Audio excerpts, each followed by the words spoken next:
우리나라 그 지방의 부자 하면은 경주 최부자라고 해가지고 굉장히 유명한 부잣집이 있고, 경주 최부자에 대해서는 노블리스 오브제 해가지고 많이 회자가 되고 있고, 그 다음에 이 경주 최부자에 관련된 책도 나와 있는 게 있어갖고 여러분들한테 소개를 좀 드리고, 경주 최부자와 같이 우리가 본받을 것들을 잘 활용해 봐야 된다, 이렇게 얘기를 하고요. 경주 최부자는 거의 300년 동안 10대가 넘도록 부유하게 살았고, 사회에 엄청난 도움도 많이 줬고, 일제시대 독립운동 자금도 됐고요.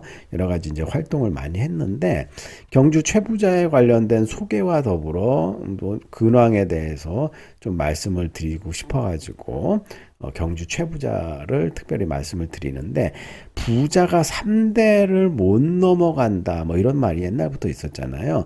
왜냐면 할아버지가 돈을 열심히 모아갖고 적당히 돈을 보면은 그 아들이 할아버지 고생한 거를 보고서 자기도 열심히 해갖고 더 크게 부를 이루고, 그 밑에 이제 손주가 또 얼마나 곱고 예쁘고 부족한 거 없이 어렸을 때 고생 모르고 키워놨더니 이런 이제 재산 탕진하고 막 쓰고 돈 귀한지 모르면은 부자가 이제 3대를 못 넘어가는 경우가 부지기수다, 이거죠. 그래서 이제 부자들은 자식들 교육에 대해서 엄청나게 투자를 많이 하고 있어요. 그래서 자기 재산을 지키고 좀 더 오랫동안 자손들이 행복하게 살기를 바라는 마음에서 그들만의 특색 있는 가훈 같은 것들을 갖고 있다.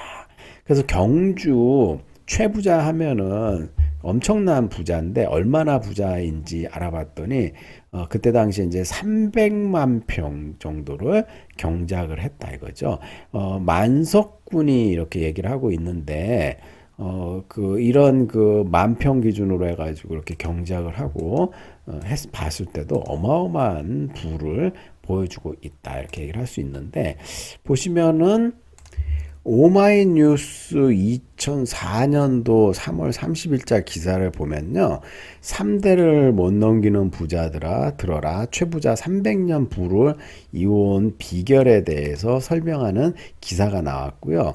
여기 보시면은 이분이 경주 최부자 마지막 최부자 최준 선생님이시라는 분이고요. 이분이 이제 나중에 교육사업에 영남대학교에 전신 대구대학교에다가 전 재산을 헌납을 해가지고 교육사업에다가 모든 재산을 집어넣으셨죠. 그래서 뭐 부자 3대 못 간다는 속담, IMF 겪으면서 여러 가지 사람들이 재벌에 대해서 다시 생각을 해보게 되고요.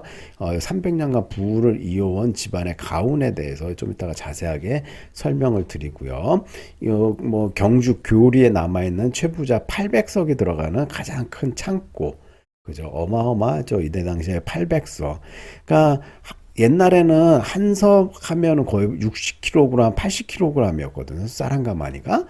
이런 것들이 들어가 있었고요. 그 다음에 제가 이제 요 경주 최부자 300년의 부의 비밀이라고 정진문 선생님이 쓰신 경주 최부자에 관련된 이 책을 예전에 이제 구해갖고 굉장히 감명 깊게 읽었어요. 그래서 여기에 보시면은 재밌는 내용들을 잘 정리를 해놨고, 뭐 최씨 부자가 어떻게 성립이 됐고, 최진립 장군부터 시작해가지고 쭉 해갖고 300년간 부를 이어왔다, 이렇게 얘기를 할 수 있는데, 요거에 대해서 이제 좀 자세하게 설명을 드리도록 할게요.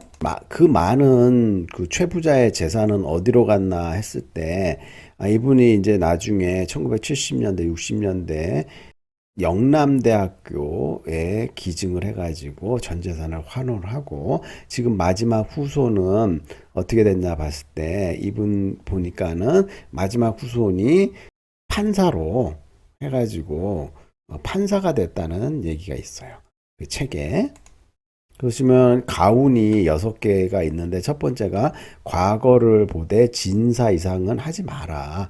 왜냐하면은 그 진사도 굉장히 높은 벼슬이 아니고 평범한 벼슬인데, 높은 벼슬로 올라가게 되면은 이때 조선시대만 하더라도 여러 가지 당쟁, 사화, 파벌에 엮여가지고 고초를 당하고 막 멸문지화를 당하는 경우가 많으니까, 아예 그 벼슬은 나가지 마라. 이렇게 얘기를 했고요. 재산은 만석 이상 지니지 마라. 특별히 너무 이제 많은 재산을 갖다가 쌓아놓고 썩게 만들지 마라. 여러 가지 공평하게 이제 재산이 돌아가게 얘기를 해라. 그다음 과거를 보는 사람들을 후하게 대접하고 어떤 보복이나 이런 것들을 받지 않도록 많이 베풀어라. 그다음 흉년기에는 땅을 사지 마라. 흉년에는 헐값으로 땅이 막 나오거든요. 뭐 너도 이 땅 팔아갖고 이제 배를 굶으니까 헐값에 땅을 사들이면 나중에 원한을 살 수 있기 때문에 흉년기에는 땅을 안 샀다. 그다음에 며느리들은 시집 온 후 3년 동안 무명옷, 그러니까 뻣뻣하고 안 좋은 옷을 입혀갖고 그런 것도 가난을 좀 경험하게 해라. 그다음 사방 백리 안에 굶어 죽는 사람이 없게 해라. 심리가 4km니까요. 그러면은 백리하면 40km 안에 굶어 죽는 사람이 없게 하라. 이렇게 해갖고 서로 베풀면서 같이 살 수 있게 해라. 이렇게 얘기를 했죠. 이러한 내용들은 이제 전진문 선생의 경주 최부자 300년의 부의 비밀 안에 나와 있는 내용들을 정리를 했고, 우리가 이제 뭐 나만 잘 사는 게 아니라 자손 대대로 같이 다 잘 살 수 있는 핵심적인 내용을 설명을 하고 있어요. 경주 최부자는 여러 가지 우리가 존경스러운 일도 많이 하셨고, 그 다음에 지금은 뭐 경주 최부자 찾으려면 찾기도 힘들고, 이분들의 근황이 어떻게 되는지도 궁금한데, 2004년도에 나와 있는 책을 기준으로 했을 때 마지막 후손은 판사를 하고 계신다.